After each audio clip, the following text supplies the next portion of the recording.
Gracias, buenas noches. Se está demorando mucho esto de nombrar al nuevo ministro del Interior. No es una buena señal, ¿no? Más aún cuando creo que para todos existe una alta posibilidad de que fuese censurado. Y creo que a nivel del análisis que hace el presidente del Consejo de Ministros y la presidenta, esa era una variable que debieron haber tomado en cuenta. De haber tomado en cuenta, ya debieran haber tenido listo el cambio. Y sin embargo, estamos ya en el quinto día, más o menos, sin ministro o ministra del Interior, según las declaraciones del Premier. Ahora, por lo que uno escucha, porque esto es un tema sobre el que varios se creen autorizados a hacer comentarios, si hay una demora así es porque hay fricciones entre los que toman decisiones, el que no hay criterios unificados, ¿no? ¿Cuáles son los campos que pueden estar enfrentándose? ¿Excluir a uno, proponer a otro, etcétera? Bueno, yo creo que Otárola ha venido a poner un poco en escena sus temas, ¿no? Él ha dicho que la persona a cargo del sector interior tiene que enfocarse en la migración, tiene que enfocarse en la delincuencia, en la captura de líderes nacionales y extranjeros, remarcando los extranjeros, y tiene que enfocarse en los temas relacionados con narcotráfico. A mí me produjo eso una mala impresión, porque si bien son temas importantes, creo que el principal problema que tiene en estos momentos la seguridad es una ausencia de gestión técnica, eficiente y eficaz. Y aquí también me parece curioso que cuando un Congreso de la República sanciona censurando al ministro, a quien es el responsable político del sector, no hay que olvidar que hay un responsable operativo. Y ese responsable operativo es el comandante general de la policía. Y el comandante general de la policía declara, hoy día lo leí en la mañana, que ellos están ahí para darle asistencia técnica al nuevo ministro o ministra. Entonces ahí sí encuentro algunas contradicciones porque hay temas fuertes que analizar a nivel de la gestión, insisto, los temas relacionados con la inversión que hay que hacer y creo que a mí eso debe ser pues el principal tema de agenda, ¿no? Es decir, ¿cómo hacemos para mejorar la lucha contra la criminalidad en general? La victimización es robo contra el patrimonio en las calles. Y eso implica tomar decisiones a nivel del control territorial, tomar decisiones con relación a cuál va a ser el régimen laboral de la policía en las comisarías, tomar decisiones con respecto a los patrullajes nocturnos de las motos, tomar decisiones de ese tipo, que sean prácticas, efectivas, adelantar las promociones de los suboficiales que están ya por salir luego de 3 años de formación. En fin, hay varias cosas que se pueden hacer que no significan gran gasto y por otro sí gastar en el sector en nueva tecnología, equipando a las de PINCRIS, que son los que hacen la investigación criminal. Sin investigación no vamos a ningún lado. Entonces, cuando esa lista corta que hace el ministro Otárola, creo que está desenfocada. Y está desenfocada, dice usted, porque no está prestándole la atención requerida a la gestión, a la mala gestión que se ha venido llevando a cabo, según usted, poco técnica. Ahora, ¿cuál es la respuesta de por qué, por ejemplo, la inversión es tan baja? ¿Qué es lo que pasa? ¿Quién falla ahí? Bueno, fallan muchos, pero en principio obviamente falla el personal técnico, tanto del Ministerio del Interior como el personal técnico de la Policía Nacional. Hay una serie de otros factores que no tengo en estos momentos un ejemplo concreto que dar, tengo otros del pasado, no de esta gestión, pero la corrupción es algo que realmente es una de las principales trabas para la inversión, porque cuando hay, por ejemplo, 350 millones de soles a lo que hay que invertir, y que hay que invertirlos, por ejemplo, en la adquisición de una infraestructura mucho mejor dotada, por ejemplo, para efectos de poner ahí tecnología de avanzada, las empresas hacen lobby y ese lobby genera trabas porque necesitan que sea el oficial a cargo del área quien los priorice. Entonces, yo siempre considero que en esas áreas debieran existir personal técnico preparado, gerentes del servir.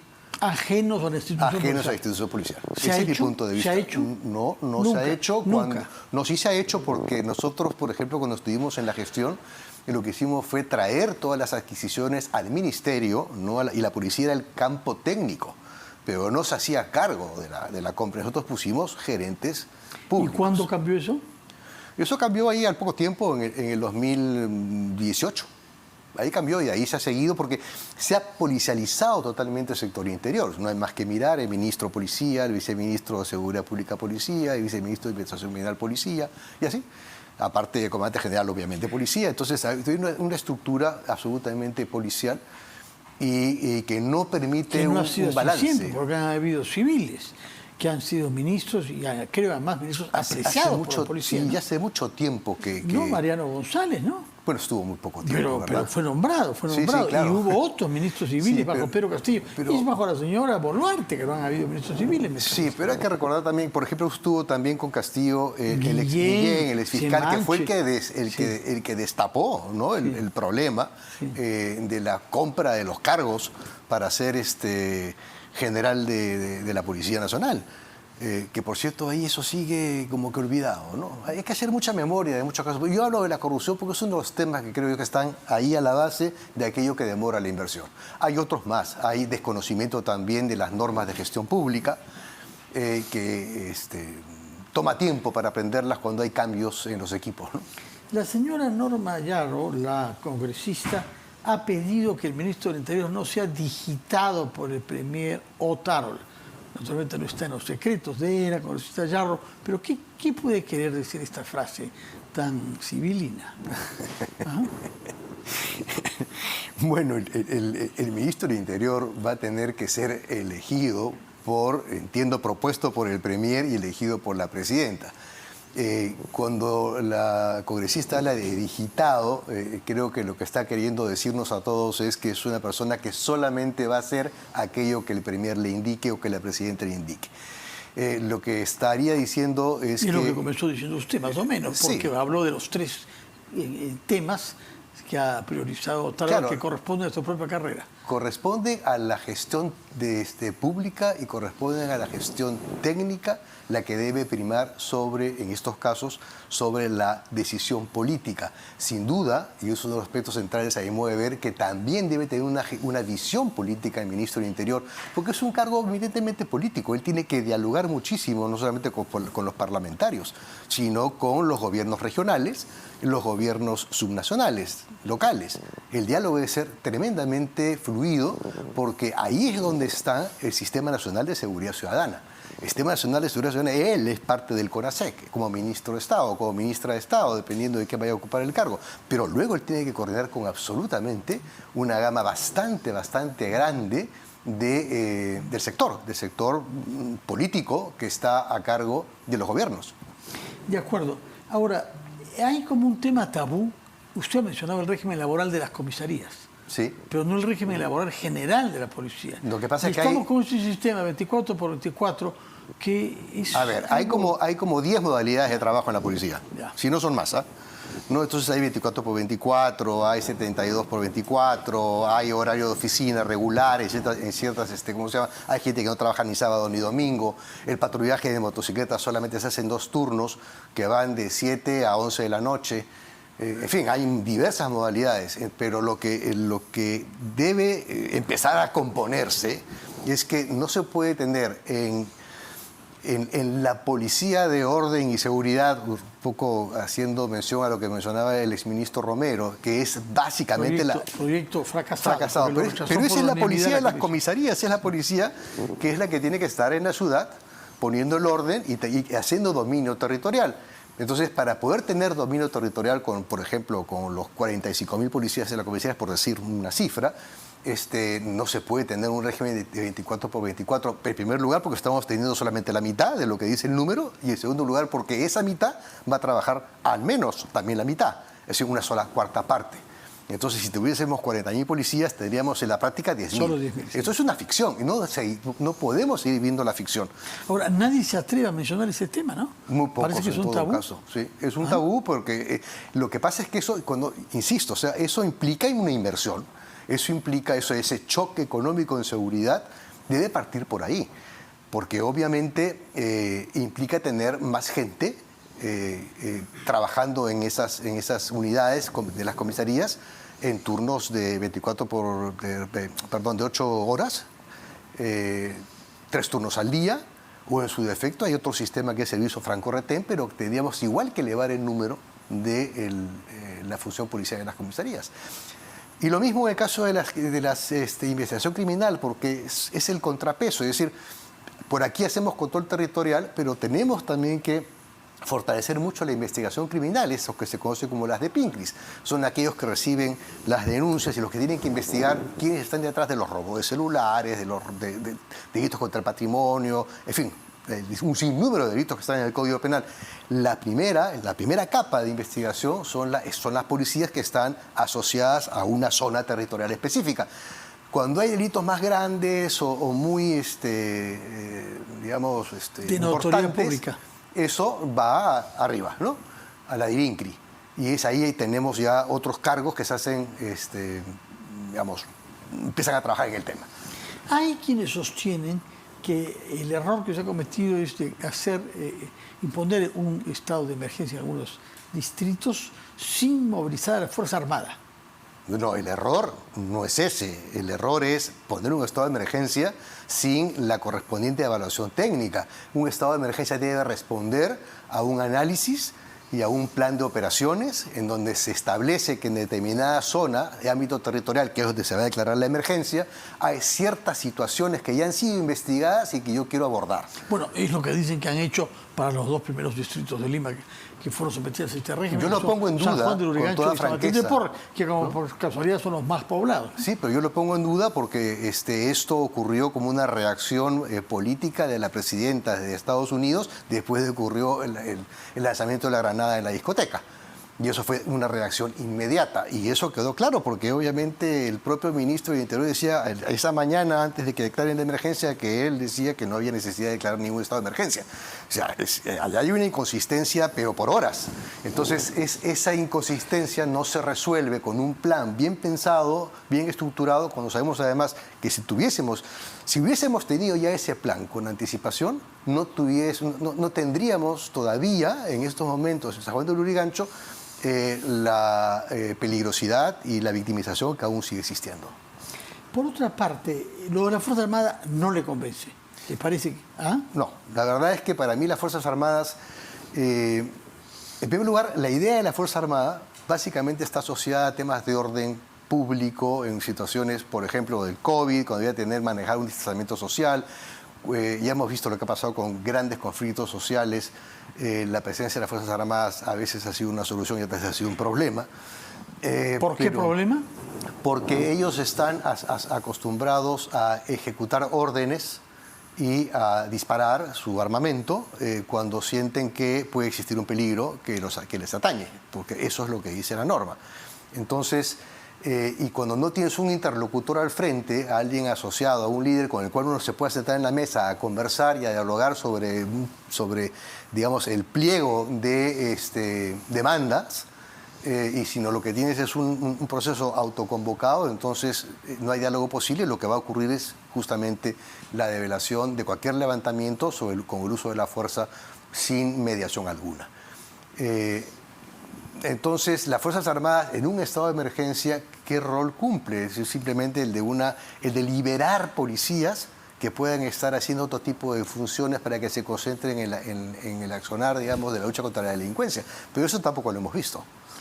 Por otra parte, desde que usted ha estado en el ministerio hasta hoy, ¿se ha multiplicado el número de armas de fuego que circulan libremente en nuestro país? Esa es la información, porque... A ver, aproximadamente los indicadores que se manejaban por el INEI hasta el año 2017, se hablaba de los procesos de robos, ¿no? A mano armada era aproximadamente un 6%, un 7%. 6%. Sí, 6 o 7%.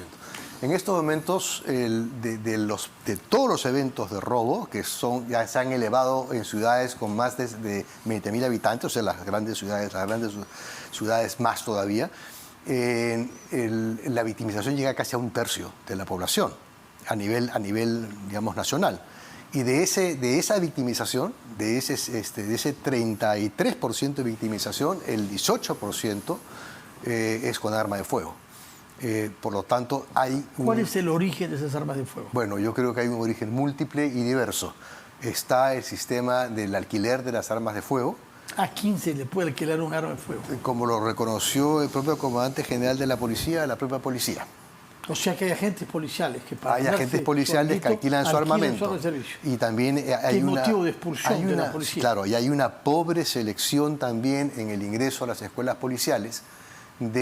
Pobre selección, digo, porque hay mucho postulante que proviene de entornos y de familias complicadas, ¿no? O sea, que están complicadas, me refiero a complicadas no por estructura psicológica, sino complicadas porque están inmersas en el mundo delincuencial. Entonces, desde ahí ya proviene todo un tema, uno de los factores. El otro es contrabando de armamento, fluye, tenemos 7.000 kilómetros de frontera. El contrabando es una actividad que sigue siendo muy lucrativa, se sigue dando por las fronteras del sur, por las fronteras del oriente. Hay remanentes de la FARC que pasan libremente por el río Putumayo y tienen un vínculo con otras organizaciones de narcotráfico, también en la zona de la provincia de Castilla. Lo mismo tenemos a nivel de Madre de Dios, otra triple frontera entre Brasil y Bolivia. Ahí también fluye no solamente el oro peruano hacia Bolivia, la cocaína hacia Brasil, sino también ingresa armamentos de esas zonas. Entonces, hay una economía ahí subterránea, ilícita, que está presente, y obviamente también tenemos un mundo de armeros, que son gente especializada en darle mantenimiento a las armas y crear armas, lo que se llama las hechizas, y esa es otra fuente. De acuerdo. Ahora, hay el tema de los delincuentes de origen extranjero. En los últimos tiempos el gobierno ha estado muy confiado en la expulsión masiva de quienes no se han acogido a las facilidades para ponerse a derecho por la amnistía que venció la semana pasada. ¿Es fácil expulsar extranjeros indocumentados? Si fuese fácil, ya hubiésemos tenido evidencia del primer grupo, digamos, de extranjeros expulsados. No lo es. Aproximadamente una expulsión por vía aérea cuesta al menos $2.000 o $2.500, porque supone el pago de pasaje de ida del extranjero y del policía que lo acompaña. De ida y vuelta. De ida y vuelta. Eso por un lado. Entonces, solamente en estos momentos, a nivel de la Superintendencia Nacional de Migraciones, hay más de 12.000 órdenes de expulsión que no se pueden ejecutar porque no se dispone de los 24 millones de dólares para proceder con ella. O sea, y esto estamos hablando antes de que se diera la norma. O sea, que ahí tenemos una traba. 12.000 órdenes de expulsión contra personas que están ubicables, que se sabe a dónde viven. Y bueno, en principio hay gente, para poner un caso de una persona del maldito Cris, su madre es una de esas 12.000 personas, que está ahora en un penal, por cierto, va a tener que esperar a que se cumpla su condena, pero antes de que estuviesen en el penal estaba en ese registro para ser expulsada del país, y no se hacía. Ahora, supuesto de que hubiesen esos 24 millones de dólares. Pero estamos hablando de este esos segmento. Esos 12.000 de antes. Eso requiere un acuerdo con el país a donde los expulsamos. No se les puede poner del otro lado de la frontera. Lo que ocurre es que las normas migratorias peruanas así lo exigen. Entonces el país que va a recibirlos va a exigir que se haya cumplido con el proceso. El proceso, hasta antes de la norma que han dado la semana pasada en el Congreso de la República para hacer esta suerte de expulsión express, antes de eso hay una norma en donde hay un procedimiento en donde se le reconoce al migrante derechos. O sea, una cosa es el migrante irregular, otro es el que ha solicitado refugio y no ha terminado con sus papeles. Claro, sí. ¿No? Sí, sí. Pero hay otros, por lo pronto, que no han hecho ninguna gestión, que no han querido inscribirse, que no se han recogido. Y son cerca de 250.000 aproximadamente. Entonces, ahí hay, por eso digo, ahí hay una gran bolsa, si se quiere poner así, ¿no? De gente que ya debiera estar absolutamente identificada o que han fallado en el proceso de identificación y que sí estarían inmersas en este último dispositivo, ¿no? En donde está esta suerte de expulsión express que puede ser apelada por el extranjero que va a ser expulsado, pero esa apelación va a ser posterior al momento que lo hayan expulsado, ¿no? Usted es fundador de una organización que ha estudiado en particular y se ha concentrado en la trata de personas. Ahora ha saltado a la luz el fenómeno masivo de tratas. Y se habla de un monto ligado a esta actividad superior a 1.000 millones de soles anuales, ¿no? 1.300 millones de dólares. 1.300 millones de dólares. Anuales. O sea, alrededor de 5 millones de... Sí, eso en lo que es trata en general, Ya. pero yo creo que a eso hay que sumarle cerca de 550 millones adicionales. Cuando hicimos el estudio de economías criminales, Sí. no contemplamos todo el proceso de victimización, porque ha cambiado la estructura del delito y ha cambiado la morfología del delito de trata, como ha cambiado de extorsión, como ha cambiado el de estafa. En el caso específico de trata de personas ha cambiado porque antes del año 2017, por ejemplo, no teníamos una sola víctima venezolana. En estos momentos tenemos cerca del 30% de las víctimas son extranjeras y ese 30% de las víctimas extranjeras, el 85% son venezolanas. Por lo tanto, y porque el negocio que implementa el Niño Guerrero desde el penal de Tocorón, él descubre esto. De donde se ha fugado con toda facilidad. Sí, ¿no? pero es que existía un arreglo que ha sido también con certeza. El gobierno venezolano le entregó las cárceles a los presos para que ellos la administraran. Entonces, por eso es que en el penal de Tocorón se encontraba uno con motos adentro, con piscina, en fin, con todas las facilidades del caso. Él inicia su carrera extorsionando a los propios internos del penal. Y de ahí, cuando empieza el proceso migratorio, él ve que allá hay un negocio cobrándoles por seguridad, algo así como el chalequeo aquí, ¿no?, a estas víctimas que en la práctica fueron engañadas. Es decir, se les ofrecía el dinero para traerlas a Lima y en el camino las iban Ahora, ese explotando dinero también, ¿no? obtenido de esa manera cruel y inhumana, hay que decirlo, ¿no? Cuando uno ve mujeres menores de edad, en muchos casos, etcétera, ¿entran al circuito legal de dinero en el Perú? Entran de alguna manera porque, a ver, ahí tenemos un tema que es bien interesante que lo hemos discutido mucho con la Unidad de Inteligencia Financiera. Es decir, ¿cuáles son las vallas que deben más o menos que la Unidad de Inteligencia Financiera y el sector financiero lo que hace es vigilar? Son vallas por encima de $10.000. Pero las transacciones para la explotación sexual de una menor de edad o de una adulta están en los 200 soles. Sí. Entonces, lo que se está generando es una nueva estructura y una nueva forma de pensar, de tal manera que se empiecen a tener otro tipo de indicadores, pero sobre la base de, por ejemplo, transacciones que se hacen entre las 11 de la noche y las 4 de la mañana, que incluyen a los cajeros de las entidades bancarias que están en estas zonas de explotación, por ejemplo, en estas calles donde hay una serie de hostales que están asociados a la explotación sexual y a la trata. Entonces es un primer indicador que hay que vigilar esas transacciones para poder identificar. Pero eso es un trabajo de largo aliento que hay que iniciarlo. Ya existe a nivel de la Superintendencia de Banca y Seguros un grupo de trabajo en donde está la UIF, están los 4 principales bancos, que están siendo llamados también a empezar a pensar una estrategia, ¿no?, para enfrentar el seguimiento económico de este tipo de transacciones. Es una tarea titánica, pero hay que empezarla. Ricardo Valdés, muchas gracias por estar con nosotros. Usted que es un especialista en temas de seguridad ciudadana, ha sido viceministro en ese campo. Y bueno, nos quedamos a la espera de saber quién es el próximo ministro del Interior y ojalá que cumpla con los requisitos vastos y complejos que usted ha ido formulando. Muchas gracias.